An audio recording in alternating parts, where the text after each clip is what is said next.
Hello friends, welcome back to our channel. So in this video we will be covering chapter 8 of class 9th exercises. This chapter 8 is about forces and laws of motion. So in this video we are going to cover the exercises, and in the previous video we have covered those mind maps and topic wise notes along with the derivation of the second law of motion, and it's very simply explained friends. So please watch that video before covering this, because you can get a proper understanding of the chapter using that video.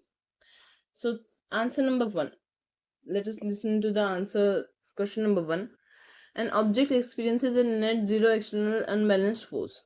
Is it possible for the object to be traveling with a non-zero velocity? If yes, state the conditions that must be placed on. So basically this is because of inertia not, it is because of uniform motion.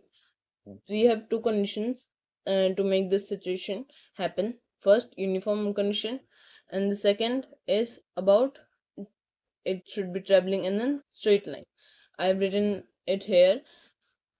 And the object is experiencing a net zero force, so it is in balanced force. So object is either at rest, zero velocity, or uniformly in motion, thus getting its net force 0. Thus yes, the condition of uniform motion along with a straight line can make the situation come true. So this can be true, but we have to work for it first. Then comes inertia of rest question. When a carpet is beaten with a stick, dust comes out of it. Explain. This is all because of inertia of rest acting upon the dust and carpet. As the carpet comes into motion, thus both face separation, as the carpet is vibrating and the dust is not vibrating because of the inertia of rest acting upon it. That's explained in the first law of motion. Then comes third question. Why is it advised to tie any luggage kept on the roof of a bus with a rope? This is because of inertia of rest acting upon the luggage. As the bus starts from rest, it catches the inertia of motion, and the luggage may fall due to the inertia of rest acting over it, and any breaks can cause harm to the luggage. Hence, the advice to tie the luggage is given. Then fourth question. A batsman hits a cricket ball which then rolls on level ground. After covering a short distance, the ball comes to rest. The ball slows to a stop because this is all because there is a force on the ball opposing the motion, because we have learned in the first law of motion that if an object is in motion, it wants to be in motion unless and until an external force acts upon it. So C option completely explains it. So there is the correct answer, C. Then fifth question. A truck starts from rest and rolls down a hill with the constant acceleration. It travels a distance of 400 meters in 20 seconds. Find its acceleration. Find the force acting on it if its mass is 7 tons. 7 tons means 7,000 kg. So we will, for this numerical question, we will first write given. And we have given that u, which is the initial velocity, is 0 as it starts from rest, and v is unknown. S is 400 meter, time is 20 seconds, mass is 7 tons, meaning 7,000 kg. From the second equation of motion, S is equal to ut plus half at square. We solve this A to be 2 meter per second square. Since force is equal to ma, we were asked about the force acting upon it, so this is the correct, as force is equal to ma, meaning mass upon mass multiply acceleration, which becomes 7,000 multiplied 2, and we result on to 14,000 kg multiply meter per second square, which is shortened into the unit Newton. Then second question, which is a very easy question. If you will solve it nicely, you can get the answer. A stone of 1 kg is thrown with a velocity of 20 meter per second across a frozen lake, and comes to rest after traveling a distance of 50 meters. What is the force of friction between stone and ice? So we will be solving this very easily, as we are given u is equal to 20 meter per second square, v is equal to 0 meter per second as it comes to rest afterwards, s meaning displacement is equal to 50 meter, mass is 1 kg. From third equation of motion we can solve the acceleration. We have solved this acceleration and we have got it to be minus 4 meter per second square. It's minus because it's the acceleration is deceleration, meaning retardation. Since f is equal to ma through the second law of equation, and the force of friction is equal to the force that was acting upon it by the boy that threw, then we solve it to minus 4n. Okay, then comes seventh question. A 8000 kg engine pulls a train of 5 wagons each of 22,000 kg along a horizontal track. If the engine exerts a force of 40,000 Newton and the track offers a friction force of 5,000 Newton, then calculate the net accelerating force and the acceleration of the train. So for this, we have to solve it very easily. We are given that the mass of train and engine is 8,000, mass of a wagon is equal to 22,000, mass of 5 wagons 10,000, force engine exerts 40,000 and friction exerts is equal to 5,000. So the total mass of train becomes 18,000 kg. First, we were asked about the net acceleration force. So we got that the net acceleration force would be the force engine and friction are exerting. So it's all about net force. Since it's accelerating, meaning it pushes the object in front. So it's an acceleration force. The answer comes to be 35,000 Newton. Then train's acceleration, which is equal, we know that F is equal to ma. So A is equal to F by m, meaning force by mass.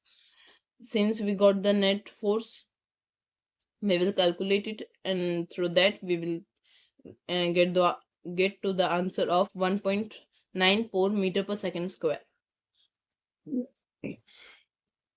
Then eighth question, that's very easy. We will be covering it.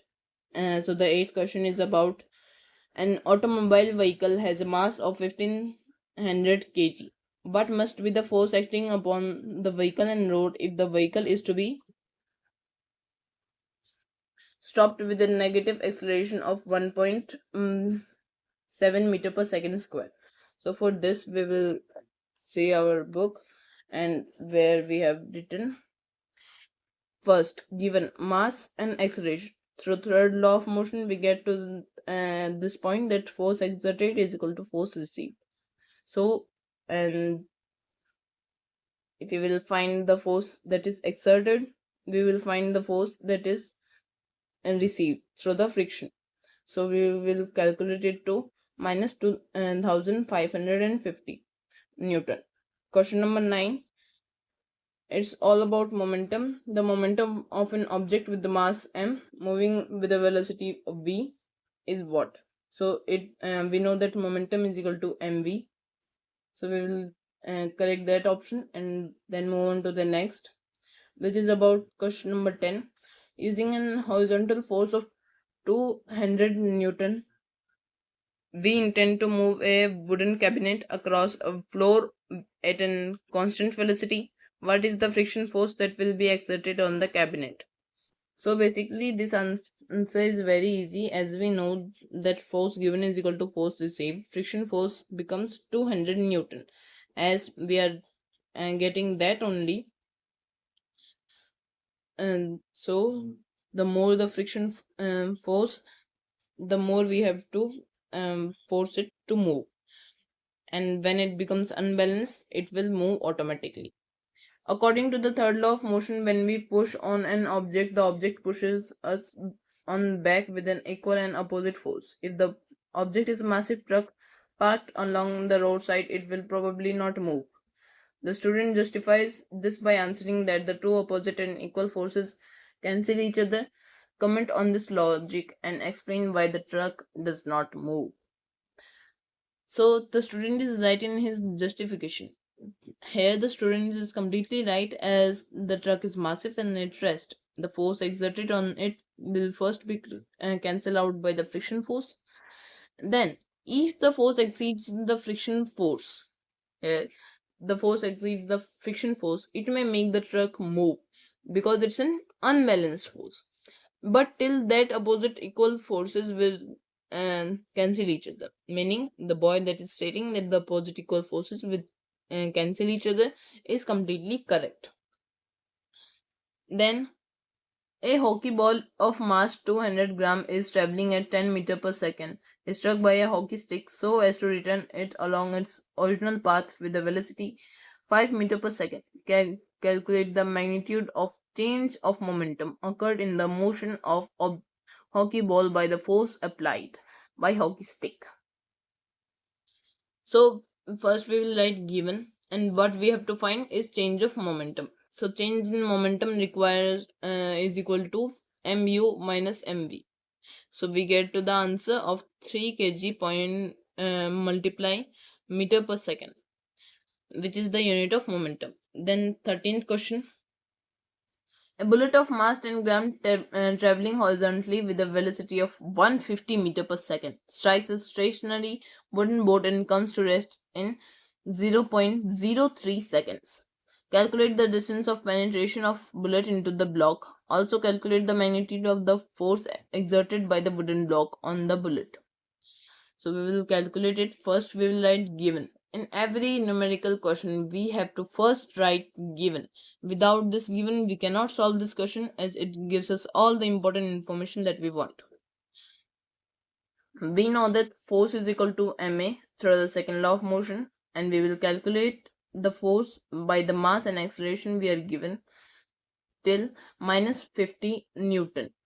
Since we need a distance, which is displacement s, through second equation of motion, we get to the point of 2.25 meter.